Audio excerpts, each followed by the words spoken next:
Eritrean Emmanuel, Biniam Mehari of Ethiopia, ranked number 6 in the world. Nikum Buenio of Spain, and then Grant Fisher on the inside, another man who run the 10,000 meters. Now, Grant Fisher, twice Olympic bronze medalist, born in Calgary in Canada, actually, where the Winter Olympics were held. What was that? Way back in 1988.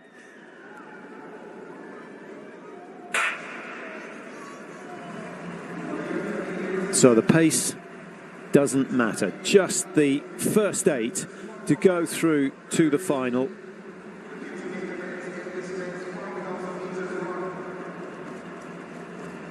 And this already looks to be a much, much slower pace. Hocker of USA took it out pretty hard, to be honest. And that consistent pace, 2:45, 2:46, 2:45, 2:46. And then, of course, a rapid final loop. Number 20, you may remember, Niels Laros, really disappointed with his 1,500 meters. Everyone thought we were going to see something special from him, but he is a quick finisher. And going off hardest, Aysat Mohammed. Now, he's a massage therapist when he's not running. The trouble with that is you can't really do it to yourself effectively. But he might need someone else if he keeps that pace going. So, 3 big names at the back. Laros, Gressier and Ingebrigtsen. And Gressier, of the 3, is the only one that has produced the goods so far at these World Championships.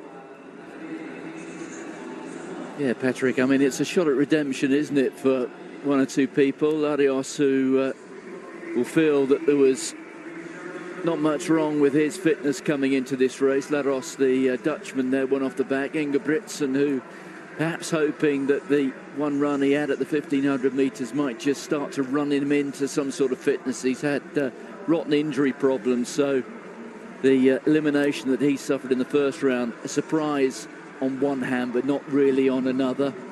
At the front there, you can see the American as well, Grant Fisher, who is such a good championship racer. We saw that in Paris last year, but he fell short of expectations in the 10,000 metres. And of course, Jimmy Gressier there, who's really almost running for nothing because, I mean, he had the most magnificent victory in the 10,000 metres. So whatever he does here is, to use the old sporting cliche, a bonus. Absolutely. Absolutely. You know, Ingebrigtsen, I think just proving he is human. You know, you don't go through a whole season without racing and then expect to match the best when it comes to the World Championships, even with what he's achieved in the past.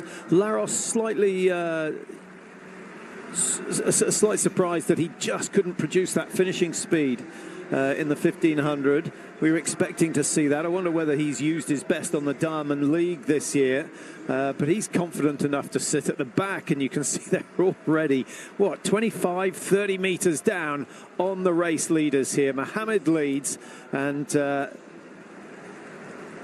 just gone through that first 1,000 metres, 2:48, so it is just 3 or 4 seconds slower than we saw in the first heat, but as there are no lucky losers, that really doesn't matter. Gressier's moved up the order a little into 14th place, and down in 19th place is George Mills of Great Britain, silver medal in the European Championships last year, and as many of you will know, the son of Danny Mills, the footballer. So, Simon Emmanuel leading the way, setting the pace. Got a PB in Nice back in May, quite early on in the season, 13:01. Oh, he'd love to bow under that 13-minute mark. Unlikely to happen in the heats. Yeah, George Mills, super athlete, and as you say, I guess that George, as proud of the old man as I'm sure he is, would in some respects like to step out of the shadow of old Danny, but whether it's in the newspapers or us. It's hardly ever that George Mills' name is mentioned without telling us who his father is. His father, who was not only a very accomplished footballer, but quite a feisty one as well. And I think George has got a little bit of that fighting spirit. Yeah. Well, if he wins gold, they might be saying, here's Danny Mills, the father of George. Or George Mills, yeah, exactly. Danny Mills, the father of, or George Mills, whose father just happened to be a footballer, but not quite as good as his son. Yeah, it would be good because, let's face it, British athletics needs a good news story at these championships.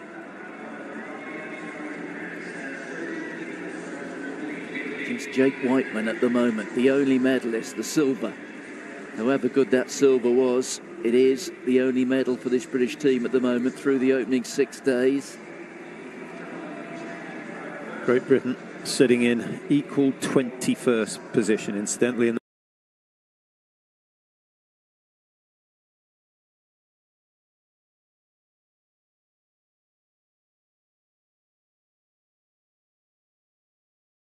I'm not going to tell you what it is. Those who do will remember.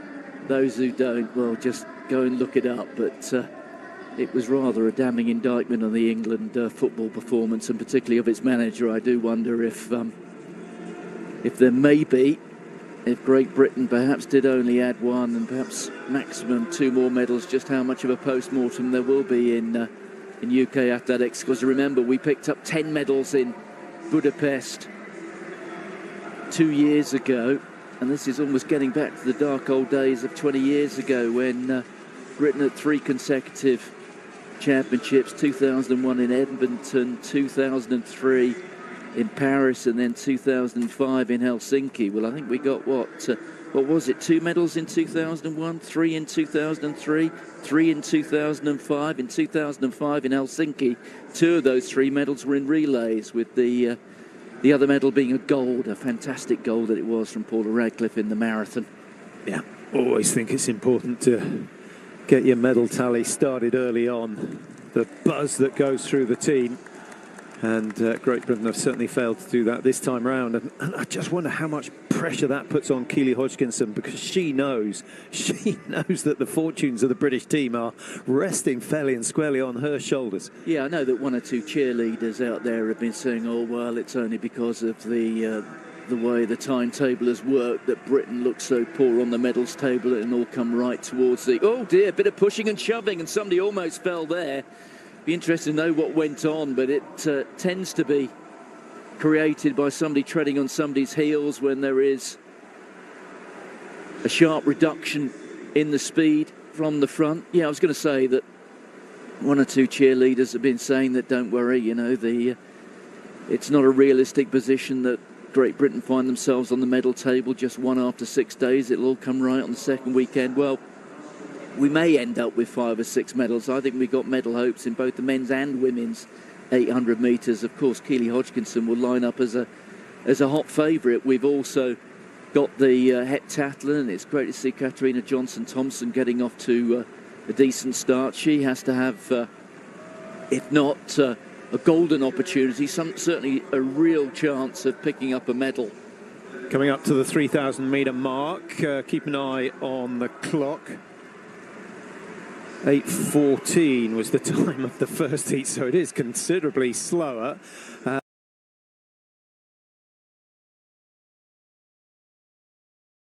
And if you're happy to be in the top 8 of this particular race, you'll be glad that you didn't have to work quite as hard as those in Heat A. So the third discipline in the heptathlon getting underway. Anna Hall leading the way in the women's heptathlon. No real surprise.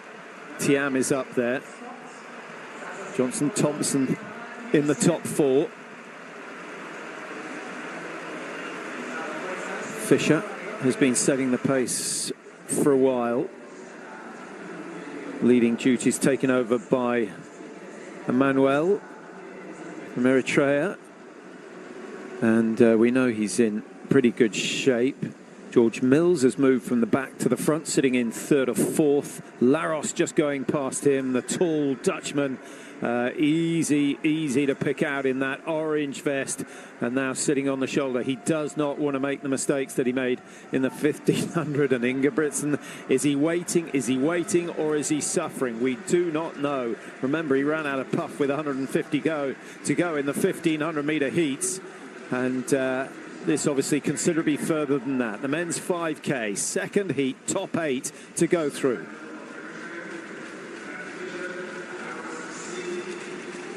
Talking about those potential British medals, George Mills there, who, if we get the sort of right race being run in the final, he's got a fair old turn of foot as George.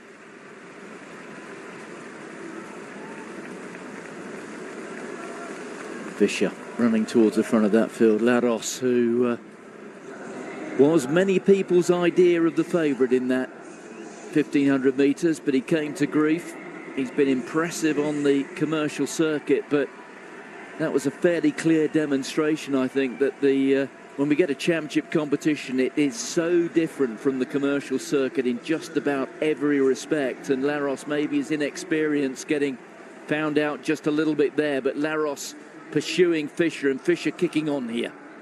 1100 metres still to go. There'll be around 2.5 minutes running from here before they complete this second 5,000 metre heat. Fisher, Laros, Mahari coming through just to edge himself ahead of the Dutchman. Kemboy is moving up as well, and there's lots of action at the front. Gressier getting involved in that little bit of pushing and shoving, and just keeping an eye out. Ingebrigtsen as he moved, and Laros, I don't know whether he got spiked or whether he's had the same problem as we saw from Kerr in the 1500 with his calf cramping up in the later stages. Ingebrigtsen's still in that front group, but he's at the back, and he's just got a little bit of forward lean on the body as he works his way through the ranks up towards the front. Well, who would have thought that these championships would end like that for Laros? Out of the medals in the 1500 metres, and now out of the heat in the 5,000.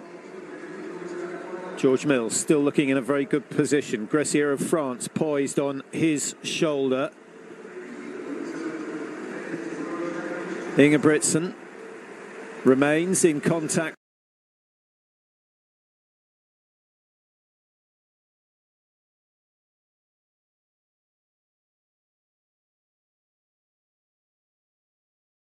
Also to George Mills of Great Britain, Jimmy Gressier, the 10,000 metre champion from France, right in the thick of things as well. Ingebrigtsen still with 8 athletes in front of him. Now he edges up into 8th position. Are we going to see a move from him down the home straight? Here he goes, and this looks a little bit sharper than we saw in the 1500 metres, but he's still in danger. What's he got? 5, 6, 7 men in front of him, and he crosses the line in 8th position by my calculation, and that means he goes through. And Mahari comfortably winning that one, 13:41 under control. Gressier, the winner of the 10K, in second place. He is through, and a photo finish for the next 4. It doesn't matter, the top 8 go through. Ingebrigtsen, it's not a disastrous championships quite yet, but he didn't look like gold medal potential. No, I think that's a fair assessment. I think a generous observer would say that Ingebrigtsen was always in control and knew what he had to do. And I think that would also be a fair appraisal. But I think if we're to apply a more a more critical eye on this, we'd look at it and say, right, he's gone through, but he's nothing like the athlete he's capable of being with a full winter and a competitive season. Ingebrigtsen, unless something happens dramatically over the course of the next 48 hours between now and the final, it's very unlikely I think he's going to feature in the medal shake-up. But we've lost Laros. George Mills looking good. Jimmy Gressier, who can do no wrong, has gone through. The French well represented in that final. This is Laros, and it really just looks as if, I think, a calf or an Achilles has tightened up very sharply there. It didn't appear that anybody had stood on him I think it is the impact at this level of having competed in as many events as he has, and what is it's a fast track, but it's a pretty hard one as well. Yeah. And if it's harder than you're used to,